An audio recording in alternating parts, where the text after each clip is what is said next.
رسول کریم صلی اللہ تعالیٰ علیہ وسلم فرماتے ہیں دو چیزیں تمہارے عمل میں سے، تمہارے عمل جتنے بھی ہیں دنیا میں، جیسے نماز، روزہ، حج، زکوٰۃ، خیرات، صدقات، یہ سب جو اعمال ہیں، ان سارے اعمال میں سے دو عمل ایسے ہیں، حضور پاک صلی اللہ علیہ وسلم فرماتے ہیں وہ قیامت کے دن ان کو اللہ تعالیٰ شکل دے گا، انسانوں جیسی ایک شکل، اور سبسکرائب کیجیے ہمارے چینل نور رضا کو اور بیل آئیکن کو پریس کیجیے جس سے آپ کو ہماری نیو ویڈیو کی نوٹیفیکیشن ملتی رہے۔ جس قرآن کو ہم نے ترک کیا ہوا ہے آج،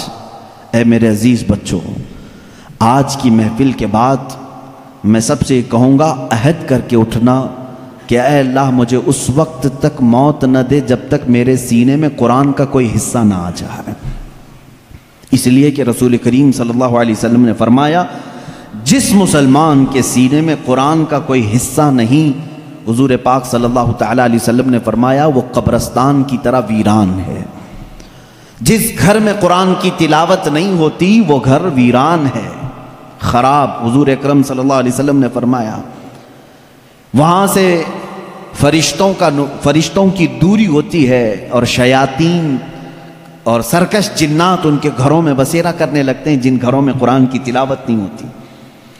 قرآن کا ایک حصے سے مراد چند آیتیں، چند سورتیں بھی اگر تمہیں یاد ہیں، انشاءاللہ العزیز آپ اس کی فضیلت کے ساتھ قیامت کے دن شفاعت کے مستحق بھی ہوں گے۔ قرآن کا تھوڑا حصہ بھی اگر تمہارے سینے میں موجود ہے، اس لیے کہ اللہ کے حبیب صلی اللہ تعالیٰ علیہ وسلم سے صحابہ اکرام نے فرمایا، عرض کیا آقا دنیا سے جانے کے وقت سب سے اچھی چیز کیا لے کر کے جائیں اس دنیا میں؟ حضور پاک صلی اللہ علیہ وسلم نے فرمایا رب تعالیٰ کے نزدیک وہ بندہ دنیا میں لانے والی چیزوں میں سب سے بہتر ہے جو قرآن اپنے ساتھ لایا ہو۔ قرآن اپنے ساتھ لایا ہو مطلب کیا ہے؟ قبر میں یہ لکھا ہوا قرآن رکھ دیا آپ نے اور یہ سوچا کہ ہماری میت قرآن لے کر جا رہی ہے۔ میاں قرآن یہ ورقی قرآن نہیں کہہ رہا ہوں میں، قرآن وہ نفس قرآن جو لوح محفوظ میں ہے اور تمہارے دلوں میں اترا ہوا ہے، اس قرآن کی بات کر رہا ہوں۔ وہ قرآن جس نے بھی اپنے سینے میں رکھا اور اللہ کی بارگاہ میں گیا، اس کی سفارش قرآن کی مردود نہیں ہوتی۔ رسول کریم صلی اللہ تعالیٰ علیہ وسلم فرماتے ہیں دو چیزیں تمہارے عمل میں سے، تمہارے عمل جتنے بھی ہیں دنیا میں، جیسے نماز، روزہ، حج، زکوٰۃ، خیرات، صدقات، یہ سب جو اعمال ہیں، ان سارے اعمال میں سے دو عمل ایسے ہیں، حضور پاک صلی اللہ علیہ وسلم فرماتے ہیں وہ قیامت کے دن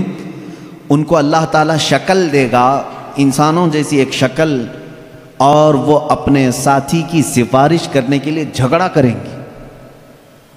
وہ آئیں گے سفارش کے لیے، پوچھا گیا وہ کون سی ہیں؟ کہا ایک روزہ رمضان، اللہ تعالیٰ اس کو شکل دے گا، اور دوسرا قرآن، اس کو بھی شکل دی جائے گی۔ حضور اکرم صلی اللہ تعالیٰ علیہ وسلم نے فرمایا جس کے حق میں یہ دونوں نے سفارش کر دی اس پر جنت واجب ہو گئی،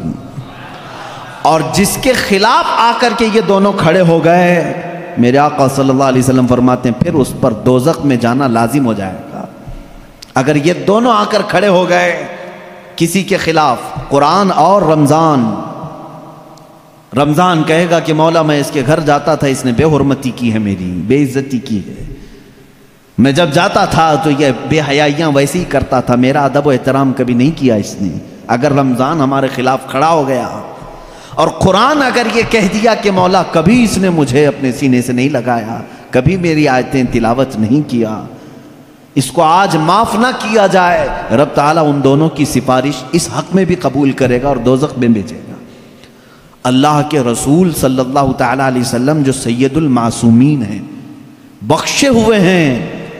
وہ دعا یہ کرتے تھے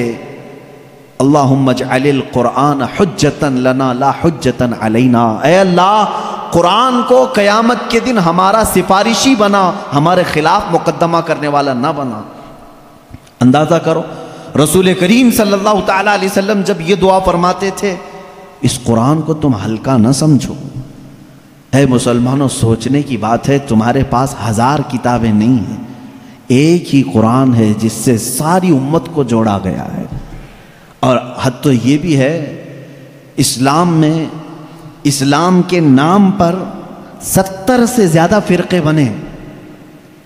بہت فرقے بنے، ہر صدی میں کچھ نہ کچھ فرقے جنم لیتے رہے اور مرتے بھی رہے، آج بھی ہیں 70 سے زیادہ فرقے پائے جاتے ہیں، بلکہ خود شیعوں میں 70 فرقے ہیں، خوارج میں الگ فرقے ہیں، ان کے علاوہ اور دوسرے فرقے جیسے قادیانی ہیں، بدعقیدہ ہیں، جو اسلام کی کچھ نہ کچھ بنیادی چیزوں سے انحراف کرتے ہیں۔ لیکن میں آپ کو بتاؤں، تقریباً جتنے اسلامی فرقے ہیں سب کا اتفاق ہے کہ قرآن یہی ہے، کوئی اور نہیں۔ یہ 30 پارے جو قرآن کے ہیں اس پر سب کا اتفاق ہے۔ یہ بھی قرآن کا ایک معجزہ ہے، دوسرے سارے مسئلوں میں اختلاف چل رہا ہے، لیکن قرآن کا الف لام میم سورہ فاتحہ سے شروع ہو کر والناس پہ ختم ہونے میں تقریباً سارے فرقے اس کو تسلیم کرتے ہیں۔ شیعوں کا ہمارا اختلاف ہے، اہل حدیث سے اختلاف ہے، دیوبندیوں سے اختلاف ہے، رافضیوں سے اختلاف ہے، قادیانیوں سے اختلاف ہے، لیکن جا کر کے سارے مکاتب فکر میں آپ دیکھیں سب کے ہاں یہی قرآن پڑھا جاتا ہے، یہی قرآن ہے۔ اسی لیے میں کہتا ہوں ایک قرآن ہے، لیکن اس امت نے اس کو اتنا بوجھل کیوں سمجھا ہے، اس کو اتنا بھاری کیوں سمجھا ہے، جبکہ وہ مولا اسی قرآن میں یوں فرماتا ہے، ایک بار نہیں 4 بار فرما رہا ہے، وَلَقَدْ يَسَّرْنَا الْقُرْآنَ لِلذِّكْرِ فَهَلْ مِن مُدَّكِرٍ، ہم نے قرآن کو یاد کرنے کے لیے آسان بنایا ہے، ہر کوئی یاد کرنے والا، اور وہ اتنا آسان ہے، اتنا آسان ہے۔ میں نے خود دیکھا ہے کہ وہ بچے جن کو ابھی سوجھ بوجھ بھی نہیں آتی، سمجھ بوجھ بھی نہیں آتی، وہ بھی جب قرآن یاد کرنے لگ جاتے ہیں تو ان کے سینوں میں قرآن اتر جاتا ہے۔ جب میں خود قرآن حفظ کرنے کے لیے نکلا تھا، ہماری عمر 11 سال کی تھی، بہت سارے معاملات سمجھ میں نہیں آتے تھے، لیکن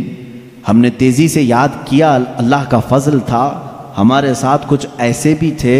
جن کو 2+2 کیا ہوتا ہے یہ بھی نہیں معلوم تھا، لیکن وہ 30 پارے کے حافظ تھے۔ دوسری چیزوں میں اگرچہ ذہن کند ہو، لیکن قرآن ایک معجزہ ہے جو یاد کرنے والے کے سینے میں اتر جاتا ہے۔ ہاں یہ اس کے ساتھ نہیں جاتا جو اس کو بھاری سمجھتا ہے، جو اس کو بوجھل سمجھ کر کے چھوڑا اس کے ساتھ نہیں جاتا، اور جو اس سے محبت کیا اس کے سینے میں بہت آسانی سے اترتا ہے۔ میں نے تو محسوس کیا ہے، ہمارے ساتھ ایسا بھی ہوتا رہا ہے، استاد بیٹھے ہوئے ہیں سنتے رہتے تھے، ایک دن کا اتفاق ایسا ہوا کہ خبر یہ لگی کہ کل شاید استاد آنے والے نہیں ہیں، موج مستی کرتے ہیں سارے، کل کا تو سبق چھٹی ہے، کچھ یاد نہیں، کیونکہ پہلے ہی معلوم ہو گیا استاد نہیں آنے والے ہیں، اور صبح 8 بجے سے کلاس چلتی تھی، 9 بجے تک نہیں آئے تو پکا ہو گیا کہ آئیں گی، کلاس بند کر کے نکلنے ہی والے تھے کہ استاد سامنے نظر آ گئے۔ سب کو کہا بیٹھو، میری کوئی چھٹی نہیں ہے، میں تاخیر ہو گیا تھا، بس مؤخر ہو گیا تھا، اب سبق سنانے کے لیے جس کو بھی بلایا جائے، ظاہر سی بات ہے جو سختیاں ہوتی تھیں کہاں سے، رات کو یاد نہیں کیے، صبح یاد نہیں کیے، سامنے اچانک سننے کے لیے۔ ایسے عالم میں میرا خود کا تجربہ بھی ہے، کئی ہمارے ساتھیوں کا بھی تجربہ ہے، قرآن پر ہاتھ رکھا، دل سے کہا اللہ کا کلام ہے، اتر جا جلدی سے، بس اور کچھ نہیں، شاید 10 منٹ لگے ہوں، 15 منٹ لگے ہوں، قرآن کے 2 صفحے یاد ہو جاتے تھے۔ جتنی جلدی پانی ہضم نہیں ہوتا اس سے جلدی قرآن یاد ہوتا تھا۔ کر کے تو دیکھا ہوتا آپ نے، کر کے تو دیکھا ہوتا۔ شروع میں شیطان بہت ورغلاتا ہے، بہت بہکاتا ہے، یاد کرنے نہیں دیتا اور بھگاتا ہے، لیکن جو جم گیا تو پھر قرآن ہی اس کا مددگار بھی ہوتا ہے، قرآن اس کا مددگار ہوتا ہے۔